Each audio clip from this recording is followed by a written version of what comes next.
Welcome in. I'm happy to have you join me this week for a great conversation with Allan Shelin. Now, Allan is a person that has a great perspective on the difference between just being a father and being a daddy. And there is a difference, according to Allan. You're going to enjoy this conversation with him as we get to know him a little bit more, his journey as a daddy to an entire elementary school, as well as starting to be an advocate for daddy and daddy relationships. So, this is going to be an interesting conversation with Allan. You're going to enjoy it. Now, before we get started with Allan, though, I want to remind you to go over and check out the bookstore at my website.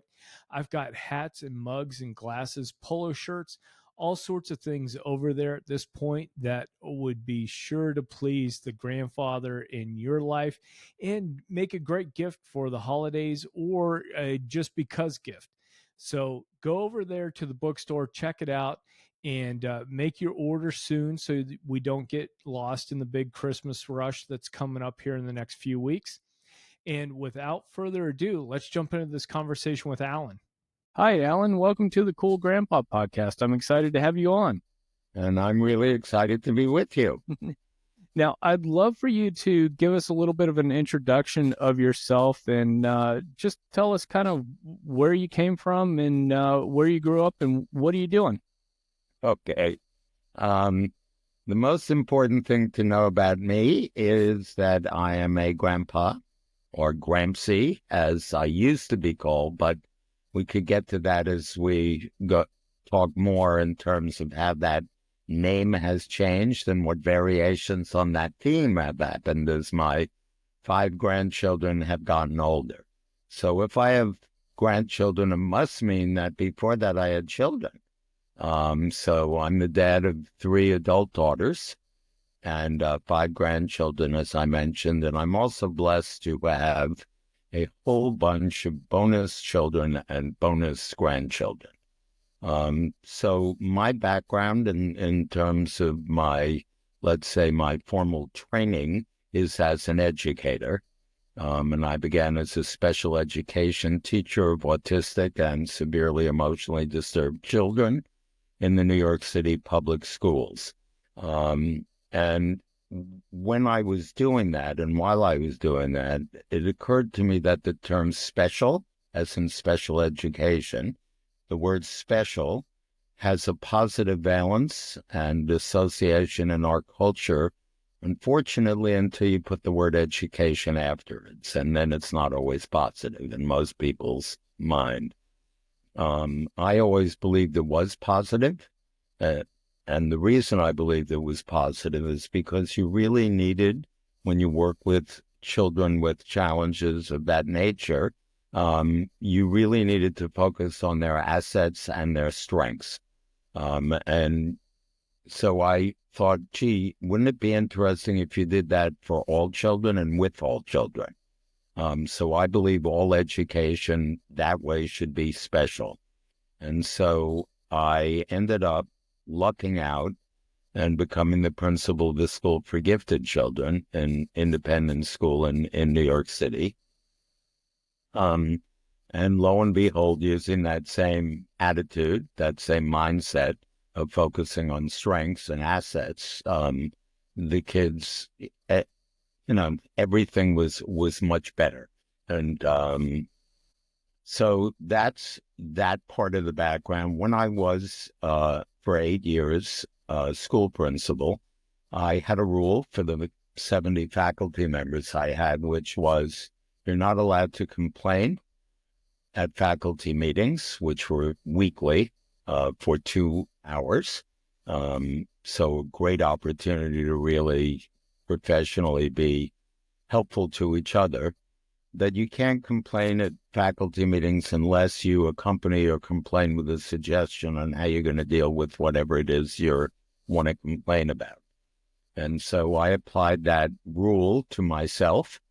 And as I had a lot of things I wanted to complain about by year 8, I thought, you got to do something about it. And so I left my job and I created the National Elementary School Center, which had three missions, or three objectives. The first was dignifying the importance of the earliest school years. So we always talk about going up the educational ladder. We always talk about higher education. I believe, and I like to tell people that I've taught all the way from graduate school up to nursery school. And what we did at our twice-a-year annual meetings, one in New York and one in Hawaii, and I was there for 10 years, so we had 20 such meetings. We introduced our really good keynote speakers by where they graduated from elementary school. We said nothing about their college degrees or college education, and that really conveyed the point. The second objective of the center was to bring people together across their professional boundaries and silos. Because if you work in special ed, you are used to talking across those silos. You talk to neurologists, psychologists, social workers, etc. In, quote, regular education, that doesn't happen unless there's a problem. And I miss that. So that was the second objective, was to bring people together across their professional boundaries. And then the third objective was to have independent school teachers and public school teachers understand that they were actually colleagues, and they weren't adversaries, and they weren't enemies, and they weren't on the other side.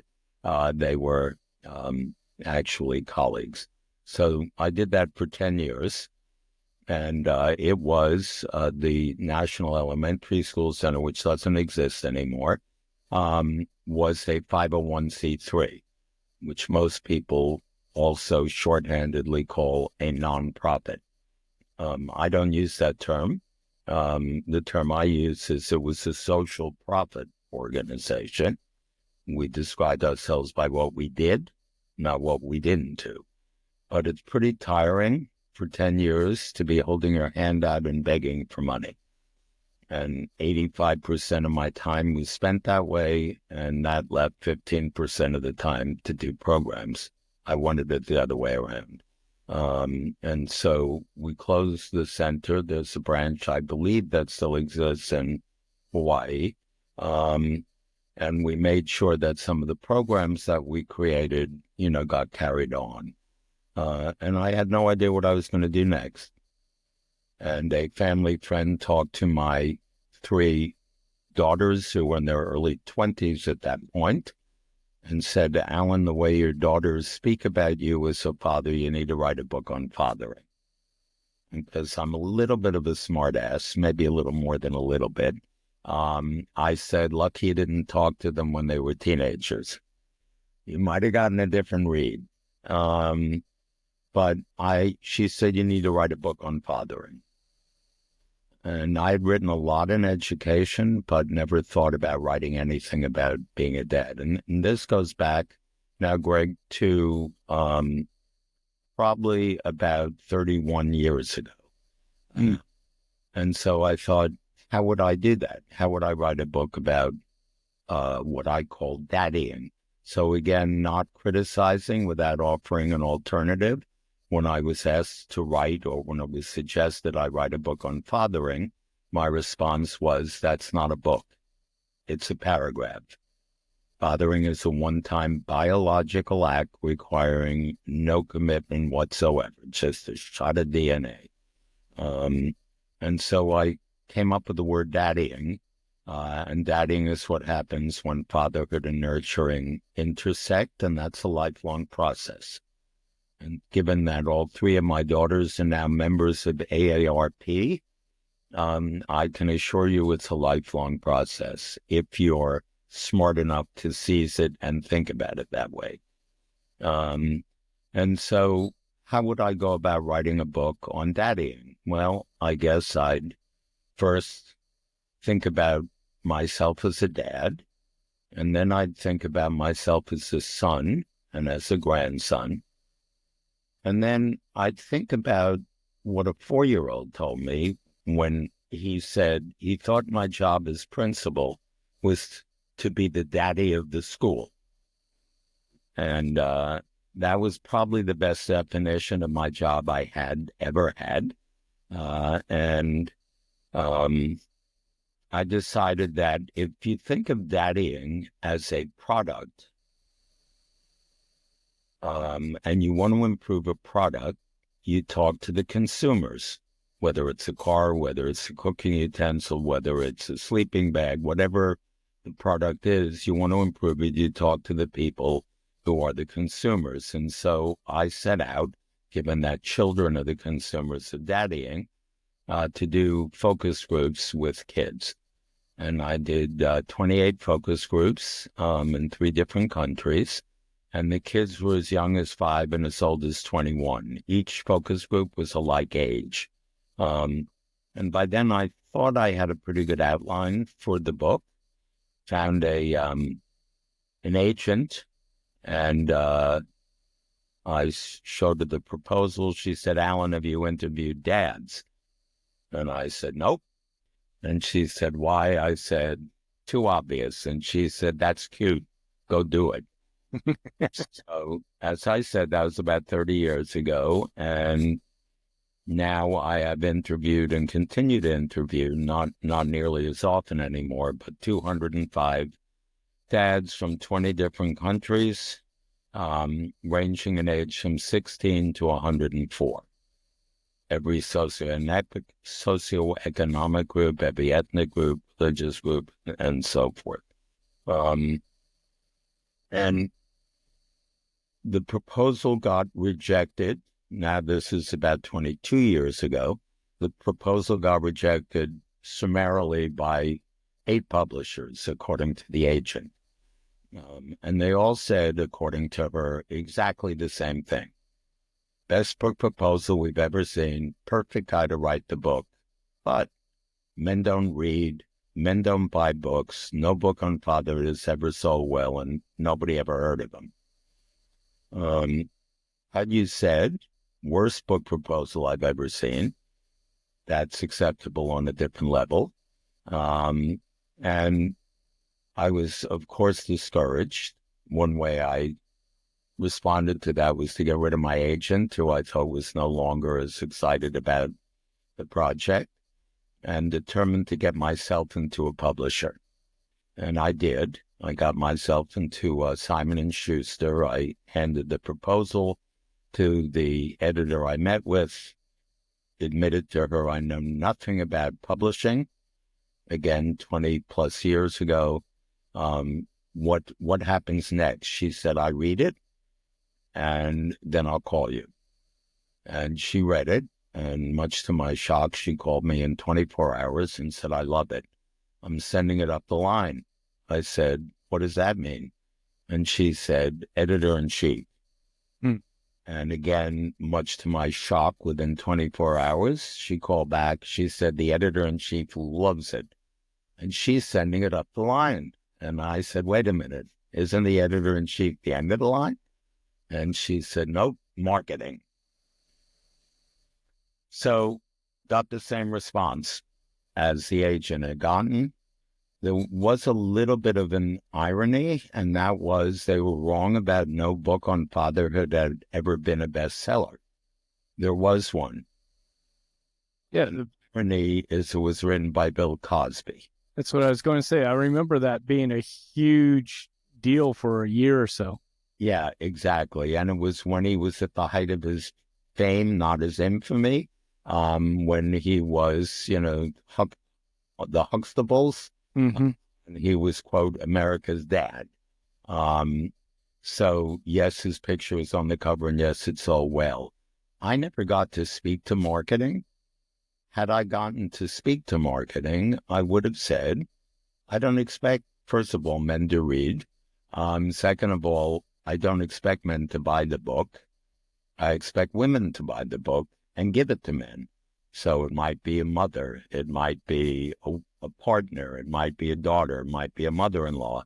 Somebody would give the book to men. but I never got to do that. And so I was more than discouraged, but I was also determined, given at that point I had probably done about 50 of the daddying interviews, which are one-on-one. And the soulful sadness, Greg, that I heard during those interviews was not something I could ignore. And so I felt something needed to be done, and I wasn't sure what it would be. And I went to see a movie at a small independent film house, movie theater in the D.C. area where I live. And it was called My Architect's Son's Journey, 2003 Academy Award nominee as Best Documentary. It didn't win. Had I voted, it would have won. But it really moved me. Again, My Architect, A Son's Journey, done by Nathaniel Kahn about his father, Louis Kahn, who was a very famous architect who I had never heard of. And he decided 25 years after his father's death, his father died when he was 11, that he would learn about his father, who he knew very little about, by studying his architecture, but also talking to the people who commissioned his buildings. Probably his most famous building is the Salk Institute in California, but he also did many, many other buildings, including the capital of Bangladesh, some buildings in India, some buildings at Yale, a building, I believe it's in either Kimball Art Institute in Texas. Anyway, so that movie really got me. And I through at least half of it. And when it was all finished, when the movie was over, I decided three things. One is to figure out why it nailed me as much as it did. And that was pretty easy for me to figure out. The second thing was that I want to find Nathaniel Kahn and give him a hug because he needs one badly. And the third was I wish my dad had been sitting next to me watching the movie, because we could have used the movie as a way to talk about issues presented in the movie, which was similar to issues that he and I had. My father had died the year before, so that wasn't going to happen. But that was in 2003, when the idea of using film as a way to open up discussions between fathers, maybe grandfathers as well, and their children. So that brought me to think of doing a film festival on that theme. And again, that was 21 years ago. And then I got distracted. I'm sort of, I haven't figured out whether my ADD is a gift or a, or a handicap. I think it's both. But I got distracted for 17 years. And I started doing programs rather than a festival using film in the programs for fathers, and in many cases for fathers and their kids together, at the Penitentiary of New Mexico, for wounded warriors, for veterans, on Native American pueblos, at the World Bank, at Head Start centers, at nursery schools, and so forth. Until 3 years ago, now we're almost up to the moment. Until 3 years ago, before I grew my beard and I was shaving, and this old dude was looking back at me from the mirror, and he said, "Allan, you're not looking any younger to me, and what happened to the idea of the film festival?" And so 3 years ago, created the Daddying Film Festival and Forum, which had its third year in May, in terms of what we do. So it's a little more than you asked for. It doesn't tell you, where some of this stuff took place. I did mention a lot of the professional work took place with the daddying stuff in New Mexico. Before that, a lot of the education stuff took place in New York City, and in Connecticut. Uh, and um, and I've lived in the DC area now for about 26 years. So that's where it took place. As far as where I grew up, the answer is I haven't. And I have no intention of it. But that's where I got older, in those places. Oh, awesome. Awesome. That's some great background. And I want to jump into the daddying and your work there, but I always love to kick these conversations off as well about learning what your reaction was the first time you heard you were going to become a grandfather. I was elated. Being an educator, I knew from a very, very, very early age that I wanted to work with kids. My first job with children was when I was paid job with children was when I was 17, and I was a counselor at a residential camp, summer camp setting for emotionally disturbed children. But I knew long before then that I wanted to be working with children.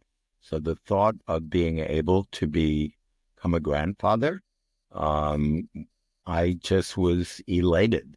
And I was elated from the second that happened, which is now more than 27 years ago, to the 4 subsequent grandchildren there were after the first one. So yes, I was just beyond belief of my luck at becoming a granddad. Oh, I love it.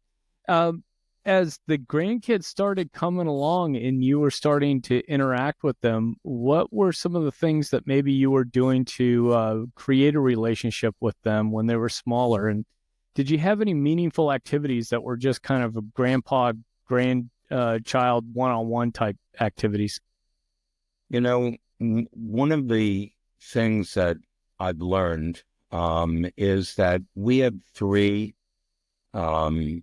free resources to become the father or the grandfather we want to be. And they're all free. The first is ourself. And what I mean by that is we think about being the age of our children or our grandchildren, and we think about what gave us pleasure, what gave us comfort, what the opposite of those things might have caused us as well. And we then incorporate that into, as we remember those things, like what are the good parts of that I want to incorporate into who I am. So that's the first free resource we have. The second free resource, in my opinion, that we have is experts. And what I mean by experts is not necessarily the big name folks, but let's say we have a neighbor who we think is a really good dad or granddad. Or let's say we've seen a film like To Kill a Mockingbird, and we see Atticus Finch model a particular type of dad, or we read about a particular type of dad.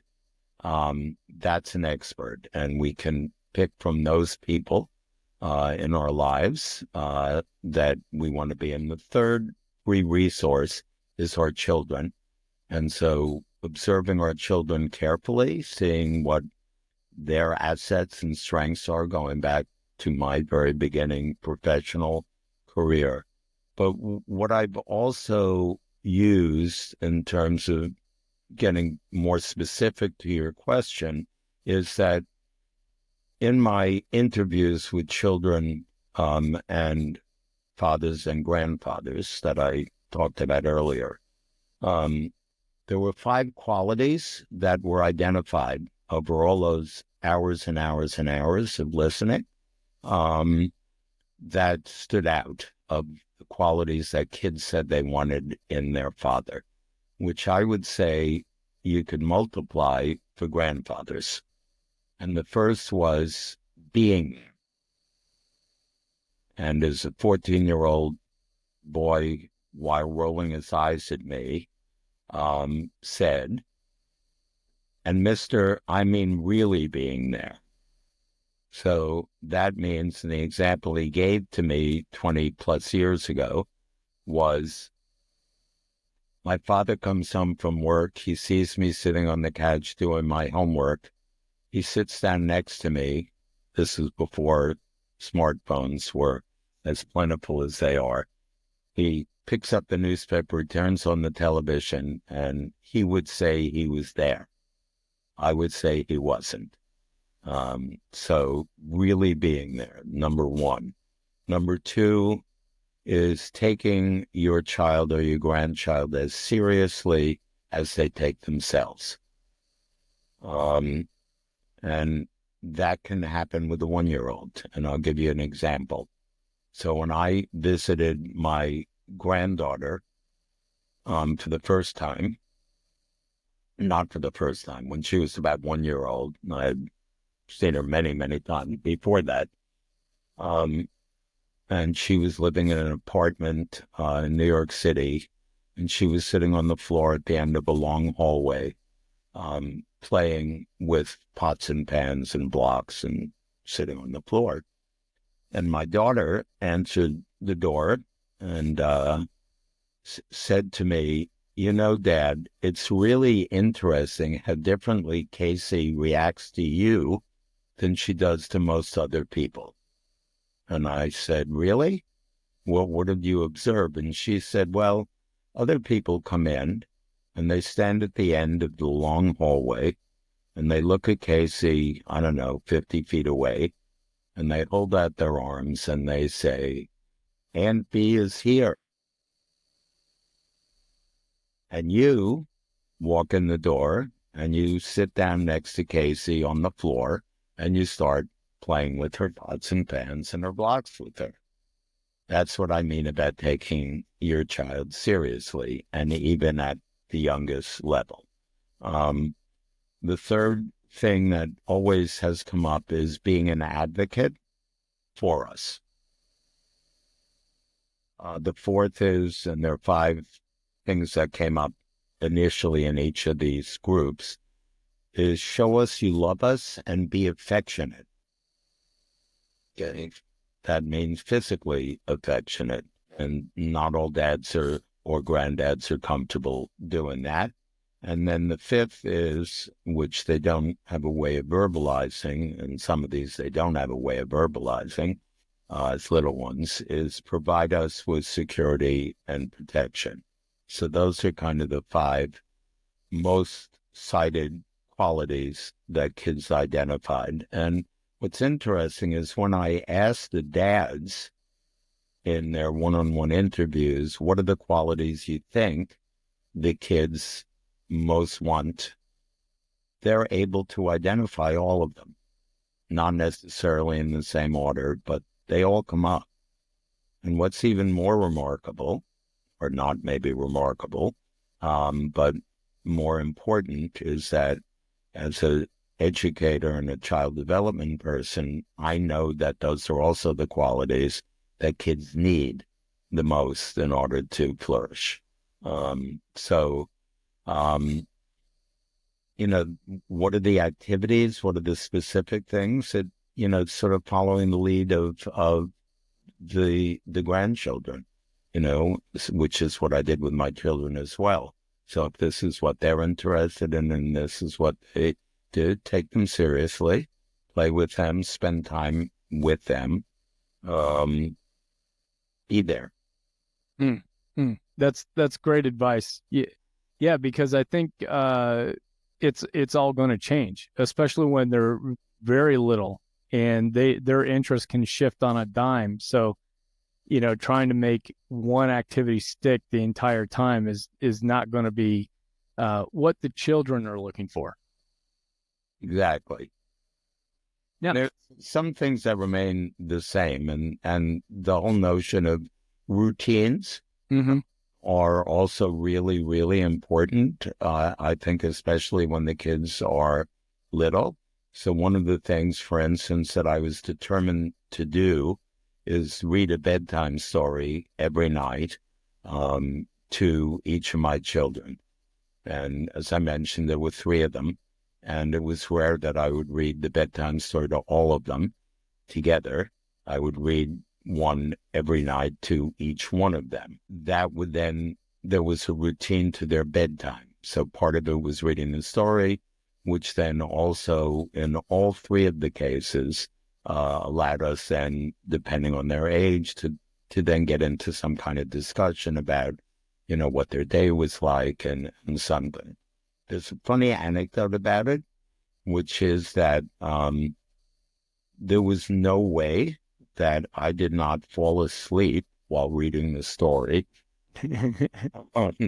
to one of them. And so I always alternated the order in which I did the reading, just in case, I would fall asleep maybe by the third one. But I didn't think they ever noticed. Because I kind of felt like I kept reading even when I was dozing off. And one day when I was with all three of them when they were much, much older, I fell asleep at the movies with them. And they laughed at me afterwards, and they said, just like you used to when you read to us. And I said, you knew? And they said, Dad, of course we knew. And I said, and you didn't say anything until now? And they said, Dad, we knew. And what it showed us was how important it was for you to be with us and read a story, and we didn't want to hurt your feelings.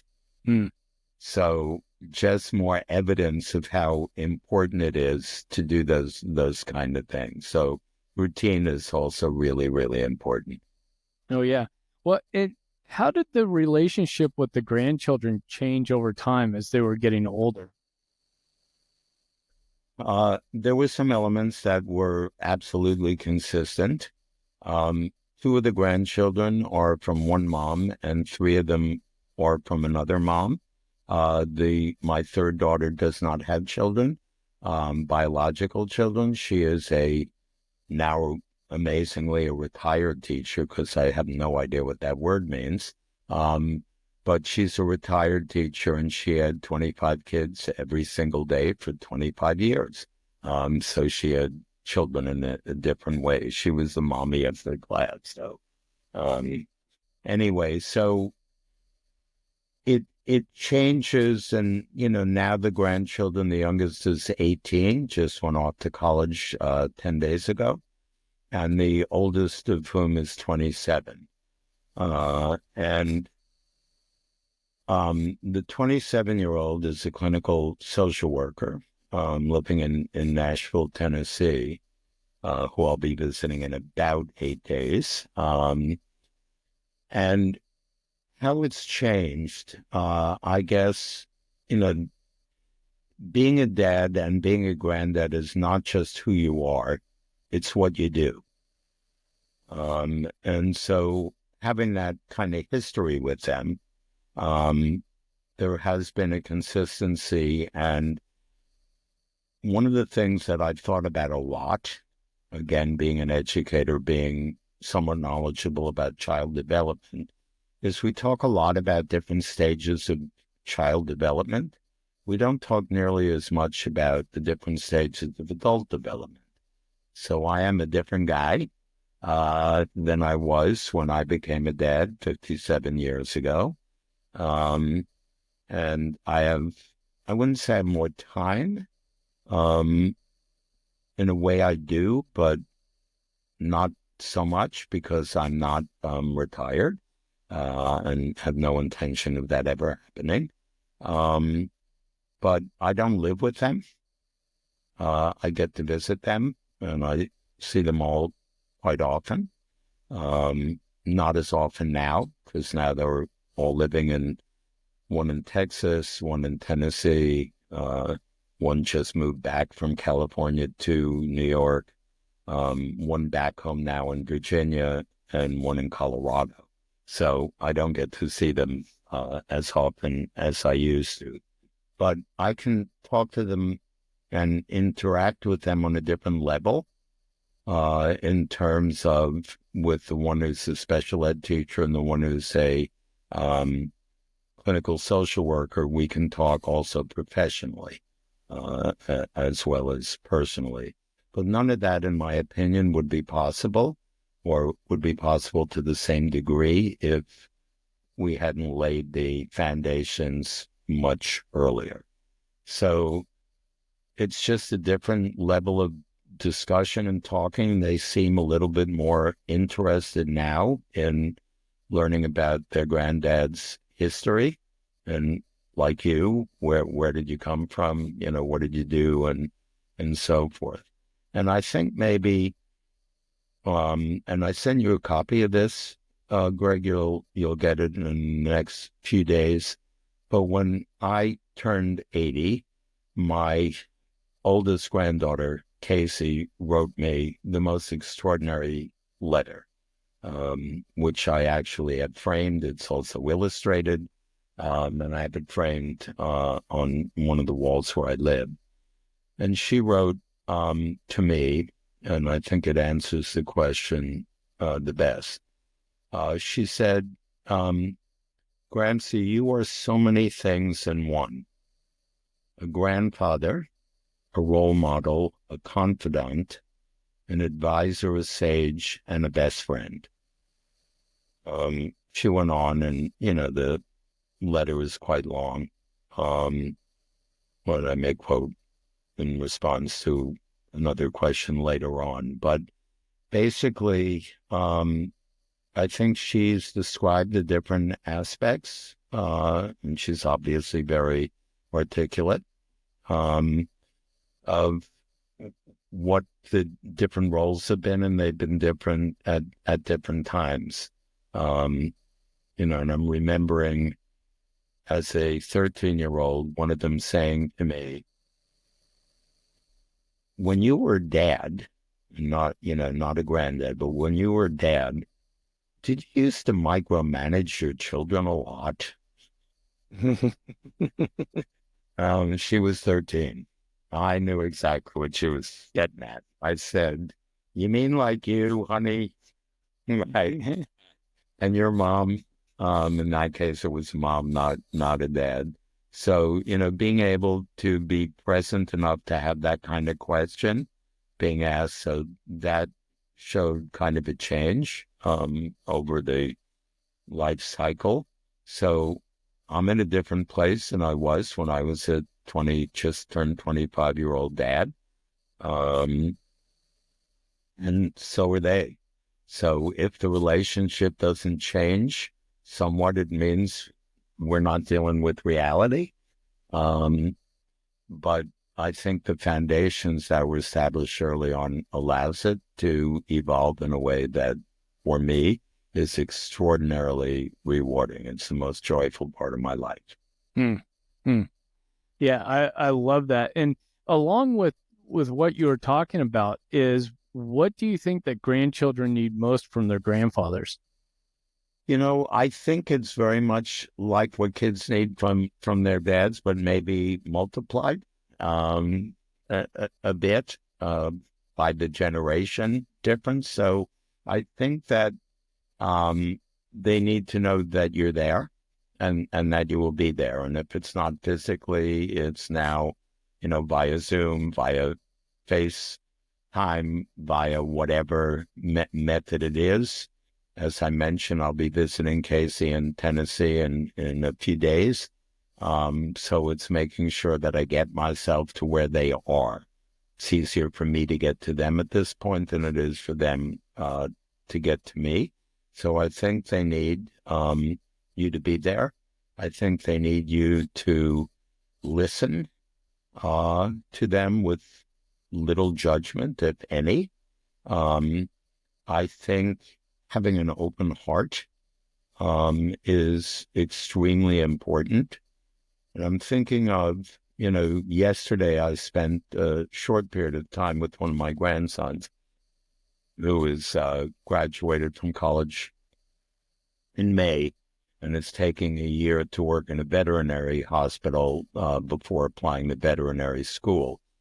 And my asking him specifically, what is the process? What happens next for you? You know, do you have to take an exam to get into veterinary school? How many schools are there? How does it compare to getting into medical school? And all of those kind of things. So I think it's what they need is you're showing an interest, you're showing you care about them, where they are in their lives. So I think, again, it's those same 5 qualities that I mentioned that kids and dads cited that are most important to them. No, that's awesome, and such a good reminder too that just because you don't live down the street or something, that you can't have a presence with those grandkids. What advice would you have for men who are both grandfathers and fathers when it comes to building and maintaining relationships with their grandchildren and their adult children? So when I became a grandfather for the first time, again, 27 years ago, I realized 2 things immediately changed for me. One is I instantly became a generation older, not rocket science.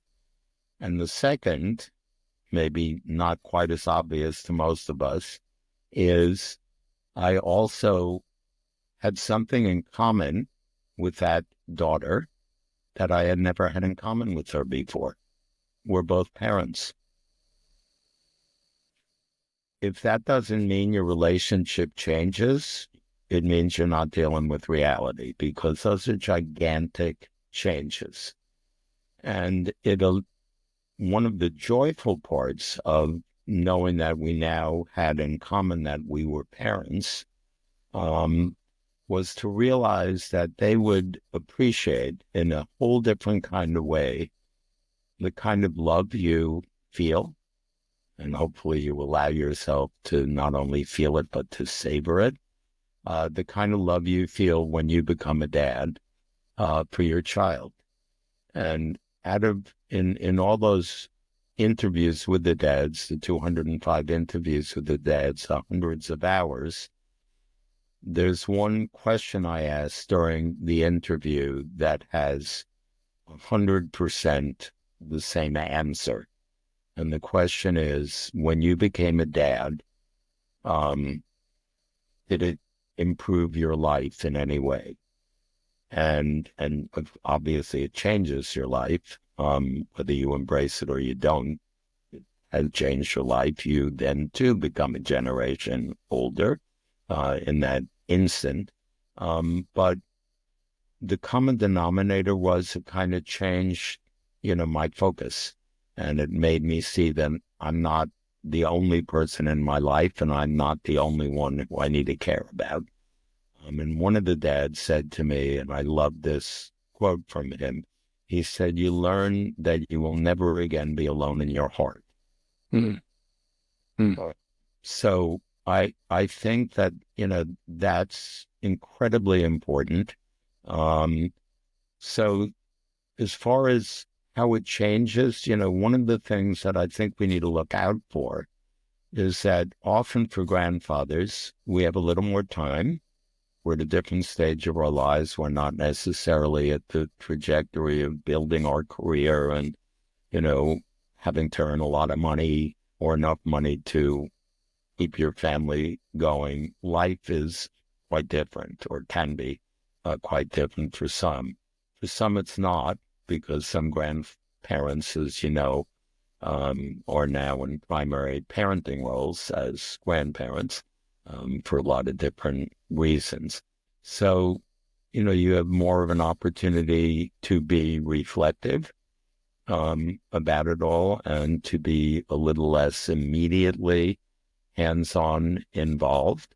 But also that allows you to behave differently with your grandchildren to some degree than your children.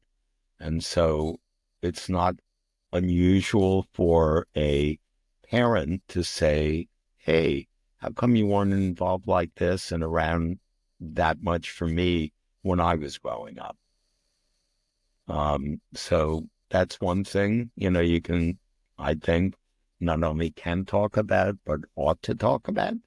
And if it hasn't come up spontaneously, maybe there's a way to help it come up a little bit. So I think that's one of the differences. And then another difference is, I guess, your children, your adult children as parents having a different perspective. Obviously, they too, in terms of adult development, are in a different place. And they may have a fuller understanding about why you did some of the things you did when you were a parent. And that could be both a plus and a minus. So I think, directly addressing the issues are really important. I love that answer. And I want to pivot us over now and talk in the last little bit of the conversation about the DADvocacy Consulting Group. Boy, it's going to take me a minute to get used to that one. Yeah. But yeah, if you can talk to us a little bit about that, because we talked about it at the intro, but maybe tell us a little bit more about, what inspired you to really get this thing going, and then how does that support men who maybe past having children living at home with them? So I think, as I alluded to earlier, when the book got rejected and I shifted my focus, and I mentioned that at that point I'd done about 50 of the 205 dadding interviews, there was some pretty dramatic stuff that came out of all of the interviews, sort of taken as a group. And there was a soulful sadness that came out of those interviews. They weren't all, and it wasn't all sad, of course, but there was a soulful sadness, which I refer to as the bookends of daddy yearning. And what I mean by that is that one of the bookends was wishing that their dads had been more directly involved in their life. And the other bookend was wishing they were more involved in their own child's. And when you listen to 50 and now 4 times that, you can't, if you have a heart, I guess, you can't ignore it. And for me, I wanted to do something about it, to address that, because I don't think it needs to be that way. Will there be moments of sadness? Of course. And there ain't no such a thing as a perfect dad or a perfect granddad or a perfect anything. But the other thing that kind of surprised me with all of the interviews, and if I thought about it more deeply, it wouldn't have surprised me, but it was like with the dads, often like pulling your finger out of an emotional dike. And if you ask, and sorry about the stereotypes, but there's a reason there are stereotypes, I guess, is that if I did these interviews at home, and I did them wherever a dad was willing to give me an hour and a half, and some of the interviews were only an hour, and some of them were 4 hours. So it depends on the depth of the response that the dads and the granddads gave me. If the interview was at home, which was in about 25% of the interviews, and there was a partner, and occasionally a partner would say to me, "How long is this interview going to take?" And my response was, "I can't tell you that because it depends on what's shared with me." So a brief one would be an hour, but on average, somewhere between an hour and a half and 2 hours. And I occasionally would get an eye roll from the partner and say something like, "Yeah, you get 10 minutes out of that guy, you're going to be really lucky he doesn't talk." Well, there was no interview that was less than an hour. And my experience was not only were dads willing to talk, but they were eager to talk to somebody who asked decent questions and listened. And so it's something needed to be done to allow men to have a safe place to talk. to have a safe place to deal with the soulful sadness, to know that for pretty much every dad, you can become the dad you want to be. And those are the groups that I do, is the title. You can become the dad you want to be. But in order to be the dad you want to be, you need to think about, who is that dad I want to be? And I find that a lot of us haven't really thought about that in depth. We're kind of on the automatic pilot stage, especially when our kids are still living at home as teenagers and younger. It's sort of like you're on automatic pilot and you don't really get a chance. And that's one of the things that we do in the group. So the DADvocacy Consulting Group does those kind of things. So we do programs in the penitentiary and the World Bank and the places that I said that at the very beginning, that we did some of the other sort of programs in film. And then one of the primary foci at this point is the Daddying Film Festival and Forum, which started 3 years ago and has grown in a way that I guess shouldn't shock me, but does shock me. So in this year we did our third festival, and to have received films on this subject, the broad subject of daddying, from 26 countries, just blows my mind. But what it tells me is that there is a pent-up desire to talk about being a dad and what it means, and to talk about having a dad or not having a dad around and what that means. And so that's really what the primary programs now is of the DADvocacy Consulting Group, which includes what, people are definitely able to, and I hope they will, look at the website, which is DADvocacy. Yes, it's advocacy with an D in front of it, DADvocacyConsultingGroup.com, all one word, no spaces. And check out, in addition to the different programs and the film festival in particular, but look at the group that we call our Dadvisory team and see the breadth of individuals who contribute to the programs. Oh, yeah. And we'll be sure to put the link to all of this information into the show notes. So when folks are out driving around listening to this, they can go and quickly be able to get over to your website and learn more. What has been some of the biggest surprises maybe that came across during your interviews with 200 fathers? Well, as I mentioned, it shouldn't really have been a surprise, but the not only willingness, but the eagerness that dads have to share their experiences as fathers, and to also see what happens reflectively with them as they begin to process their own experience as sons and as grandsons. So that's one of the surprises, is the willingness and the eagerness to talk about it. I guess that would be the biggest surprise.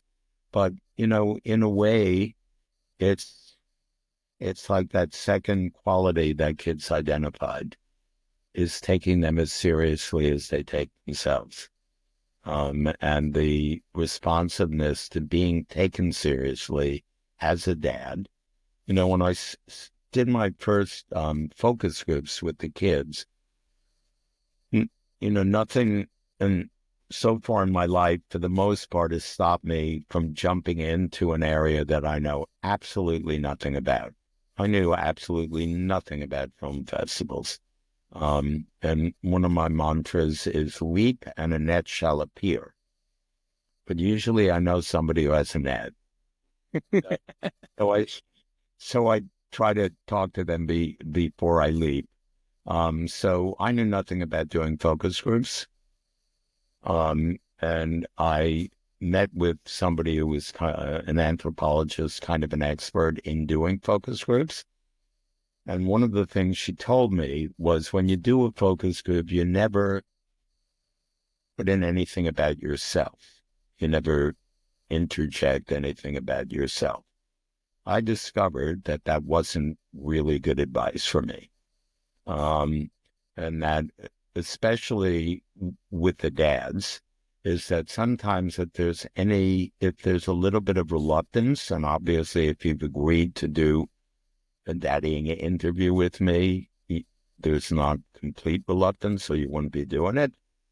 But it's, if there's like a moment where there's a hesitation, is that too personal? Can I share that? He won't know what I'm talking about. He's never experienced. So I will interject a story. As you can tell, it's not easy, hard for me to I will interject something very personal. And that then opens things up. So, yes, it's important to do that. So taking dads as seriously as they take themselves and their role as dads, and being there. So those were maybe two somewhat surprising things to me, which later on didn't become surprising after the first few times.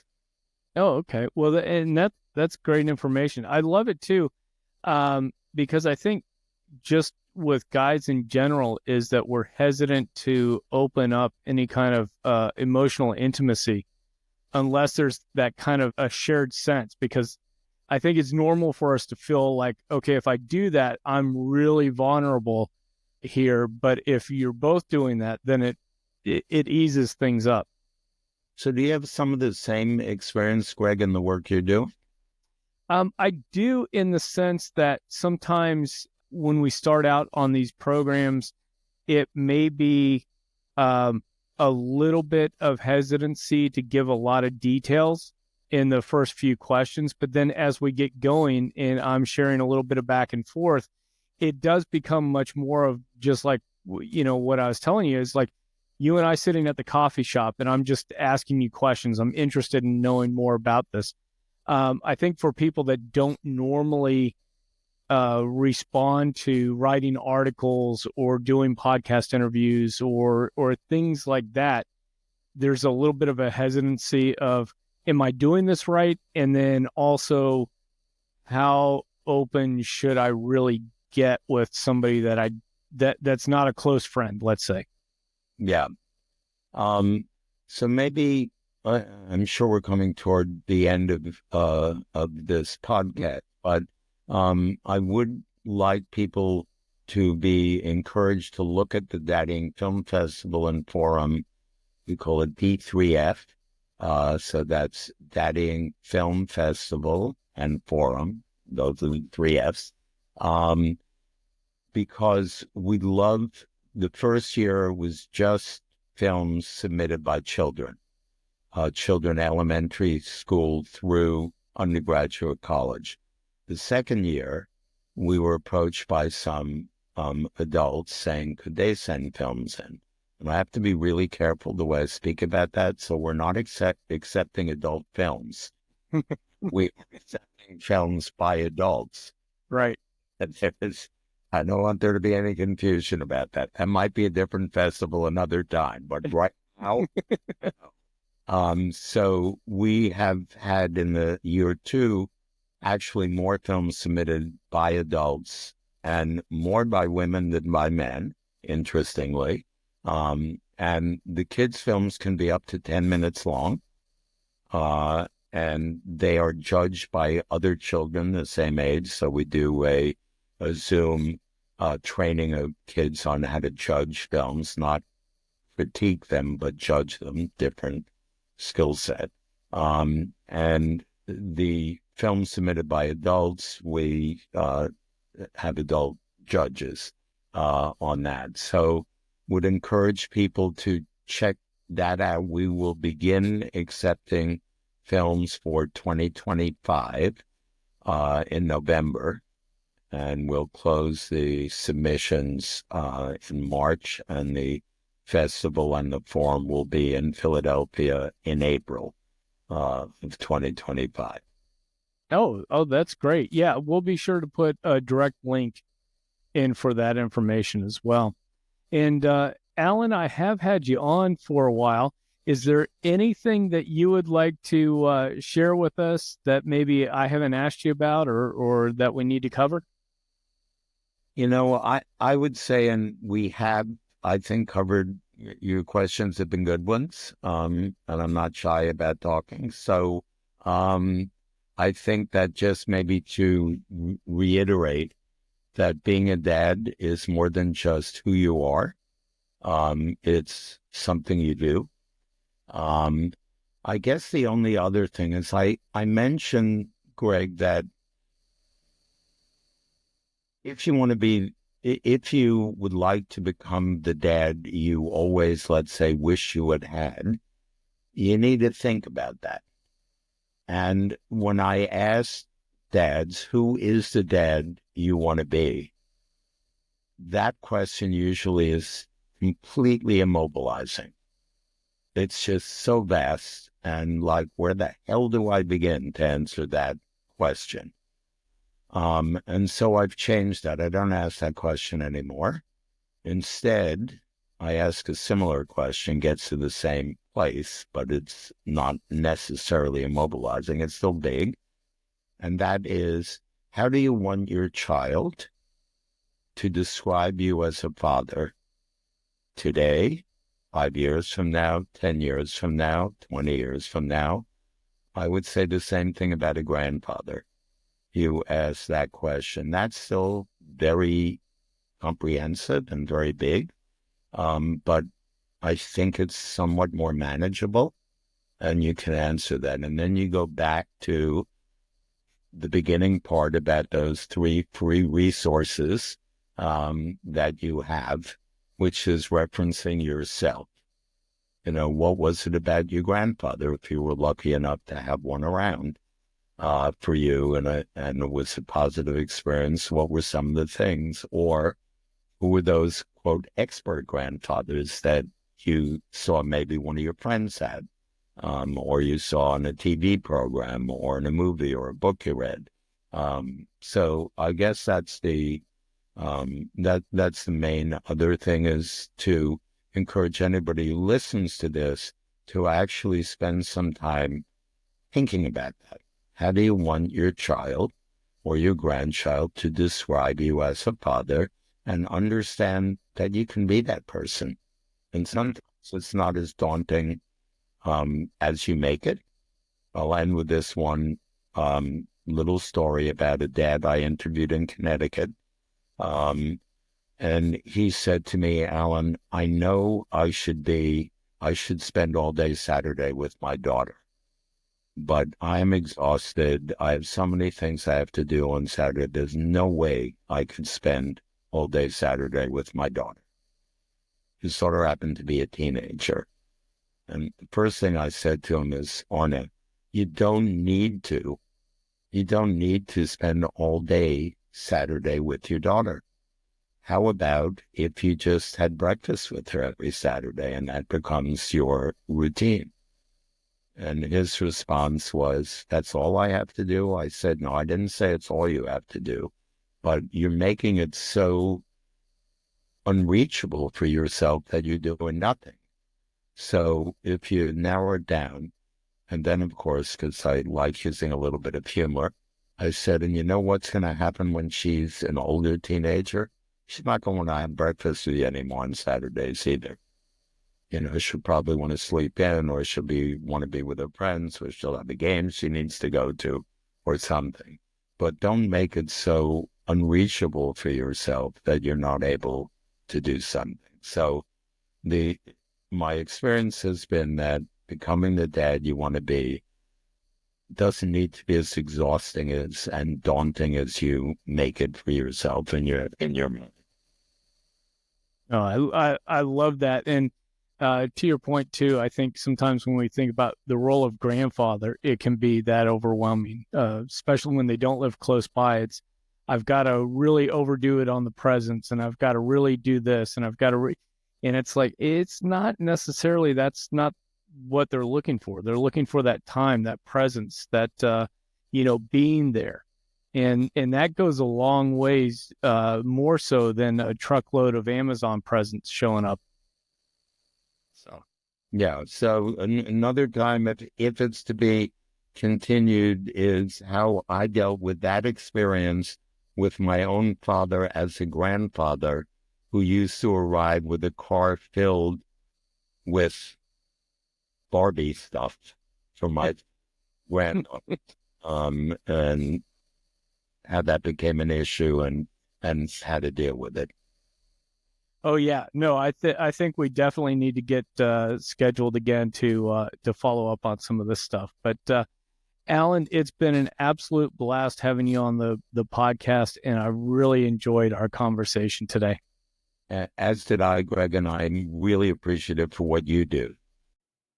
That was a great conversation with Allan. I really enjoyed getting to know him a little bit more, learning more about his journey as a daddy, and as well as his advocacy for education, as well as for all the dads out there. This has been a fun way to get to know that people are out there that are really waving the flag, helping not only grandfathers out, but also dads. And it is a great opportunity for us to collaborate a little bit.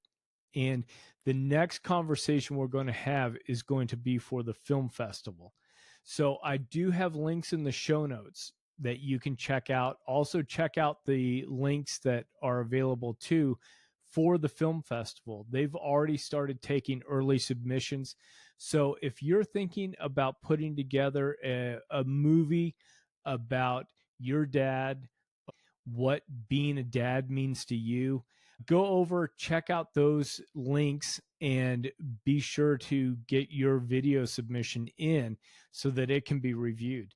I'm thinking I might even travel up to Philadelphia come April and be part of that film festival. So we'll have to see how the old schedule works out, but I would be excited to participate. And I hope if you have a young child in your life that they like to get a movie camera going and make some movies, that maybe this might be a great way to inspire them to make and then submit a film.